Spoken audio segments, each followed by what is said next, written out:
Hi, everyone. Thank you for listening tonight. And thank you, Pamela, for convincing me to do something that I don't normally do. My name is Diné. As you can hear by my accent, I am a South African, but I'm currently living in London in the UK with my husband. That's us visiting a castle, also as one does, and that is the new baby. Well, she's not that new anymore. She's almost a year old. I am an engineering manager at Luno, and tonight I'm going to try and share a little bit about my engineering journey with you so far. So I was racking my brains. Oh, just an aside, if Malcolm Gladwell is right, it takes about 10,000 hours to be good at something, which means that I am about 9,999 hours short of being a good public speaker. So please bear with me as I practice this. I was thinking about what I could tell you tonight that was possibly interesting or useful. And after thinking about it for a while, I decided that maybe I would tell you about 3 times that I almost gave up on engineering and why I didn't. So I graduated back in the day with a degree in electrical and computer engineering. And to set the scene, software was very different back then. We didn't have Facebook yet. We only had MySpace. We didn't have iPhones. We only had Blackberries. And we didn't have Github for version control. We had to use something called SVN or Subversion. So I took my first job at an electronics company. And this was very exciting for me. I got to program all sorts of real-world devices like electricity meters and telephone exchanges, and even this drone in the picture here. It was really good experience writing code that reads voltages from all sorts of sensors, like pressure sensors and temperature sensors, and code that produces other voltages that control real-life things like servo mechanisms. I would definitely recommend embedded systems programming to anyone because it really helped solidify some of the fundamentals of computer science for me that I'd learned in university. And it also taught me early on to be very careful with my code because if I made a mistake, if there was a bug, it could, for example, lead to a plane falling out the sky. So this was a great job. It was a great experience. And I did it for a couple of years. But after a while, I just wasn't as happy as I thought I should be. And I didn't know why at the time. I didn't know what was happening. But looking back, it does kind of make sense. I was one of a few women in a big building with lots of floors filled with men, and I stuck out like a sore thumb a lot of the time. So I spent a lot of energy just trying to sort of fit in and fly under the radar and basically trying to be more masculine, as you can see on my previous slide. So yeah, so I just wasn't very happy. And I had maybe 1 or 2 friends, female friends who were engineers, but I had no role models really. I didn't know any senior engineers who were women or any engineering managers who were women. And social networking wasn't what it was today. So I hadn't yet encountered some of the wonderful women like Tracy Chu and Amy Wabowo, who later their writing and their talks would mean a lot to me. So I was feeling kind of exhausted, just trying to figure out where I fit into this very masculine world of software engineering. And I thought maybe this career wasn't going to be for me. 2 important things happened around about that time. The first is that I watched Sheryl Sandberg's TED Talk for the first time. I think it's called Why We Have Too Few Women Leaders.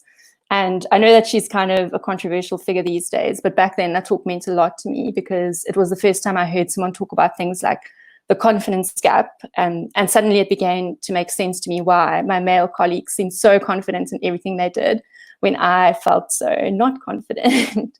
She also spoke about things like leaving before you leave, which is basically when women start to hang back in their careers because they start to make space for family and for babies that might come later on, long before that's actually happening, which was something that always stayed with me to this day.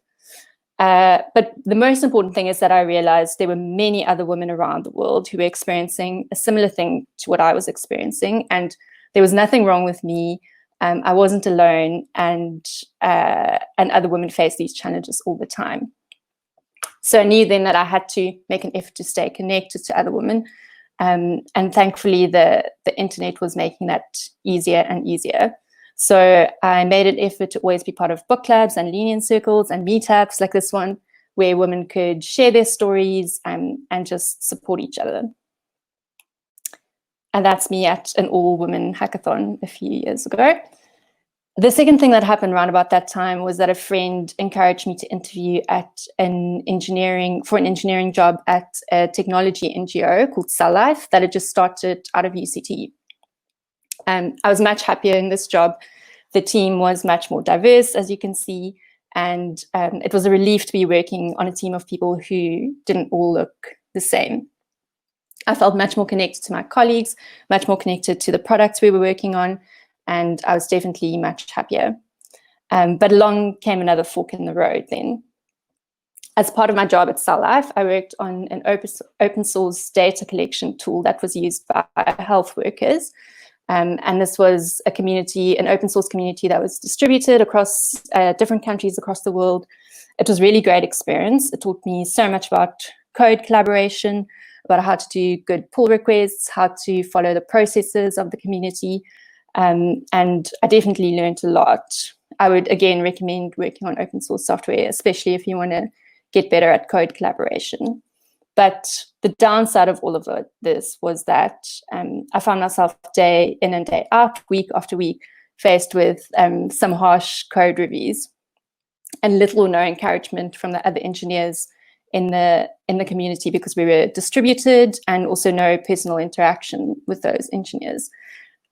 So I'm quite sensitive, so this was hard. And it really came to a head for me one day when one of the senior engineers was lecturing me about a mistake I made in my pull request. And he just kept saying over and over again that everybody knows this is not how you do things. Maybe this will relate to the other talk later on. So yeah, I just felt really discouraged. And I thought perhaps I didn't have what it takes to be an engineer after all. So I enrolled in a master's degree, part-time in information systems, because I thought I should start moving my career away from engineering and towards something else.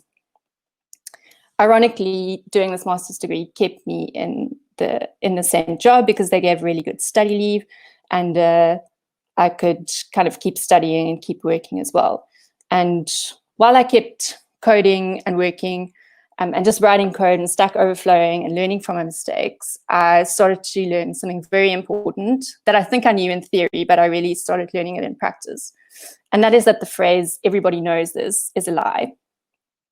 No one is born being a good engineer, as much as some people would like you to think this about them. And it's something we get better at as we study and work and learn from our mistakes. So I realized that if I love building things that have the potential to change people's lives and to bring them joy, then I should keep being an engineer, even if I'm not the smartest and most knowledgeable engineer that ever walked the planet.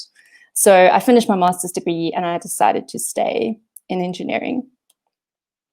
I did a couple of other jobs after this. So more recently, I spent time at Zona in Cape Town. We were working on financial products that were used by customers in rural parts of Malawi, Zambia, and Mozambique, which was really interesting. And this was also my first job working in a startup that did big funding rounds. So the environment was quite competitive and high pressure, but I really loved the challenge. This was also the first time that I got to be the lead in some of my software engineering teams, which was also a fantastic experience for me. And most days I really loved this job. Because we worked in an agile team that was very focused on solving customer and business problems. We got to travel to the field and meet our customers, which was really interesting. And we got to really feel as engineers the impact that our work, our successes and our failure made on the customers and on the business. Again, this is something I'd really recommend, is working on these kind of problem-focused teams, because I really learned a lot. I'm really rushing through my talk here. I don't know why. Nerves. So towards the end of my time at Zona, I worked on a big project where we basically wrote the core financial platform of the company, and we also launched a new consumer app on Android that I was working on. I had a key role in the team, and it was really exhilarating and exciting working on this big launch, but I was also burning out. I was trying to take on more and more management responsibilities while still trying to do a lot of or almost all the technical work I was doing before myself as well. My husband and I had been trying to fall pregnant, and we had a failed pregnancy over this time. And basically, I was just really struggling to maintain or to manage my stress. So once again, I just thought maybe this world of tech, maybe this world of being an engineer is just too much for me in the long run. And maybe this isn't where I belong. And so I did what one does in those situations, and I took a holiday. I went to visit a friend of mine in the States. So this is if you can see the slide, this is me in New York. And I just sort of slowed down and started thinking about what I wanted to do next. And it was around that time that I realized that maybe it was okay for me to start moving away from trying to be the superstar individual contributor who sits in the corner and writes more code than anyone else does.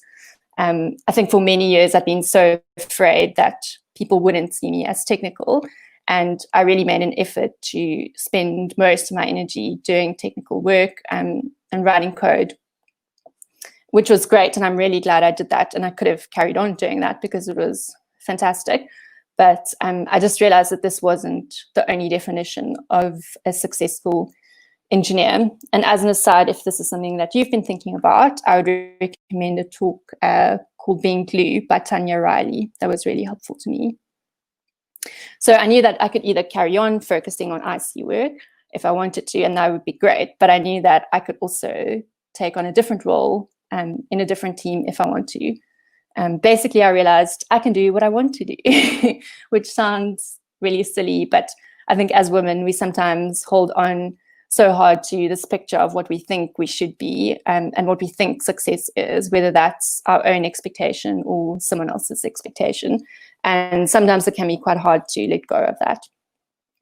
So a few months later, I was really excited to take on a new role at Luno in the web engineering team. And I was also lucky enough to land a manager who encouraged me to keep sort of exploring different roles in our engineering team. So ultimately, I decided that I did want to try out the management track, which was a big change for me. But I'm so glad I did, because I've found it really fulfilling and really rewarding so far. So I'm really glad that I gave myself the freedom to evolve and to do something new.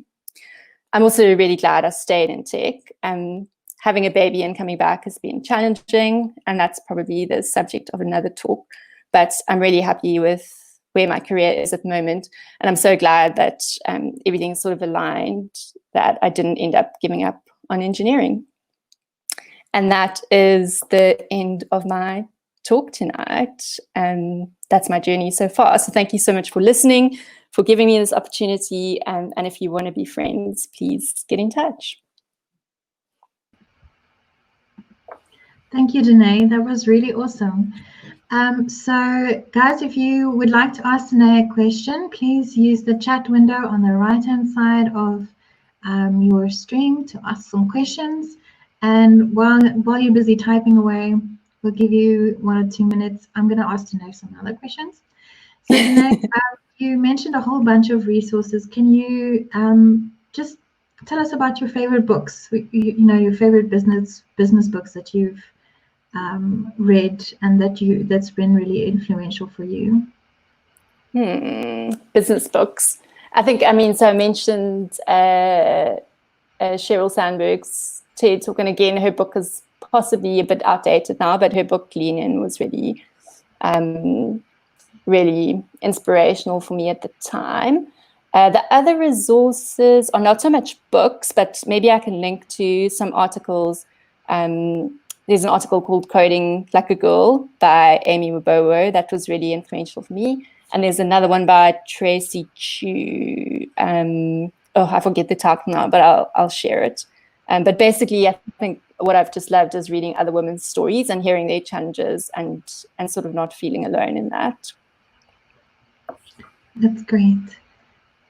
Okay, so Ntabi Singh is going to ask you a question. Let's just put it on the screen. Thanks for sharing. The question for me is, what were the major challenges that when you moved from being a dev to managing devs? it really is just a totally different job. So everything was challenging. Yeah, it would be tough to pick one thing. I think maybe the sort of success metrics that you have as an engineer or as a developer is your pull request, your code, your features that you're shipping, and then suddenly when you're not doing those things hands-on day to day, you have to find new success metrics. And that's been, I still haven't quite solved that, so that's been quite challenging. But yeah, but also refreshing to kind of take a different perspective on things.